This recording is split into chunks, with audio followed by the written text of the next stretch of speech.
हमारे साथ राजेश रोकड़े जुड़ चुके हैं, chairman all India James and jewellery domestic council के।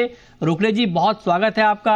1 सितंबर से चांदी हॉलमार्किंग की नई व्यवस्था आ रही है, आपकी पहली टिप्पणी। बिल्कुल मुतैया जी, 1 सितंबर से हॉलमार्किंग HUID मैंडेटरी होने जा रहा है और ये काफी दिन से पेंडिंग था और इंडस्ट्री ने इसे एक्सेप्ट किया है। कोई इश्यू नहीं है, क्योंकि नॉर्मली चांदी पे जो पहले हॉलमार्किंग था वो उनका एक 4 डिजिट रहता है, 4 सिंबल रहते थे, लेकिन अभी अल्फा न्यूमेरिक नंबर आने से उसको ट्रेसेबिलिटी भी आ गया कि इसको किसने बनाया, क्या बनाया, उसका हर चीज का एक पूरी जानकारी इसमें रहेगी।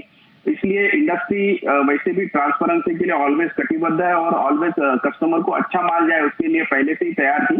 और ये फिलहाल सिल्वर हॉलमार्किंग के सेंटर्स इंडिया में काफी कम है, इस वजह से इसे मैंडेटरी पे नहीं है। लेकिन कुछ मेरे पास जितनी जानकारी उसमें 212-215 के आसपास हॉलमार्किंग सिल्वर की हो सकता है, इसलिए ये फिलहाल वॉलंटरी रखा है।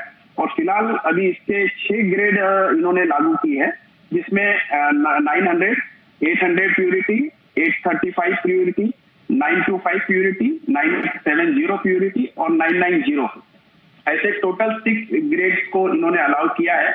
और मुझे लगता है इंडस्ट्री इसे एक्सेप्ट कर लेगी। जिस तरीके से गोल्ड में आया है वैसे अभी सिल्वर में ये आया है और ये आज नहीं कल वैसे भी आना ही था। उसके लिए मुझे नहीं लगता है कि किसी प्रकार की कोई तकलीफ है और कस्टमर के विश्वास के लिए बेहतर कदम है, उसमें कोई मतलब सराहनीय कदम है।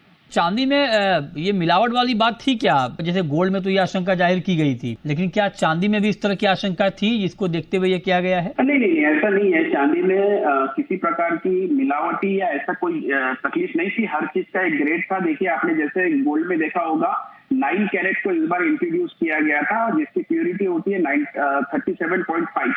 तो फिलहाल जो सिल्वर में प्योरिटी है, सबसे लोएस्ट प्योरिटी 80% की है और 80% की नीचे की प्यूरिटी को अलाउ नहीं किया गया है। मतलब मैंडेटरी नहीं है इसलिए ठीक है, लेकिन HUID अगर कराना है या हॉलमार्किंग कराना है तो सबसे लोएस्ट प्यूरिटी इज 80%। तो इसी को ही एक बेंचमार्क बना दिया गया कि ये या इसके ऊपर की प्यूरिटी को ही HUID लगेगा।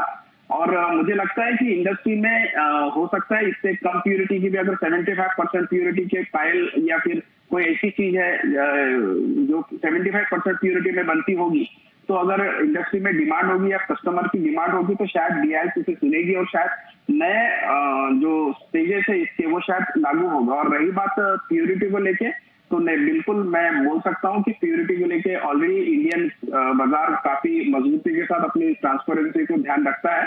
और as all India gem and jewellery domestic council हर बार ये कहता है, से व्हाट यू सेल और सेल व्हाट यू से।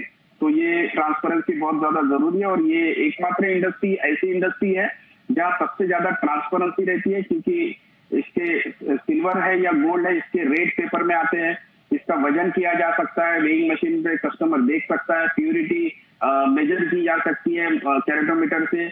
और सिल्वर की भी प्यूरिटी बर्तन पे हो या पायल पे उसकी लिखी रहती है, मेकिंग अलग से बताई जाती है, टैक्स अलग से बताया जाता है। तो सबसे ज्यादा ट्रांसपेरेंसी वाली इंडस्ट्री में ये सब आया है, इस वजह से ऐसा कुछ बहुत ज्यादा इसमें कोई चेंज नहीं है। लेकिन इतना है कि धीरे धीरे अगर पूरी सिल्वर की HUID की ज्वेलरी अगर आ जाती है तो कस्टमर का कॉन्फिडेंस धीरे धीरे इसमें बढ़ेगा और शायद और ज्यादा सेल होगा। हो सकता है इंडिया के बाहर के कस्टमर से इंडिया में एक्सपोर्ट करने के लिए भी हमारे लिए एक नया गेटवे खुल सकता है।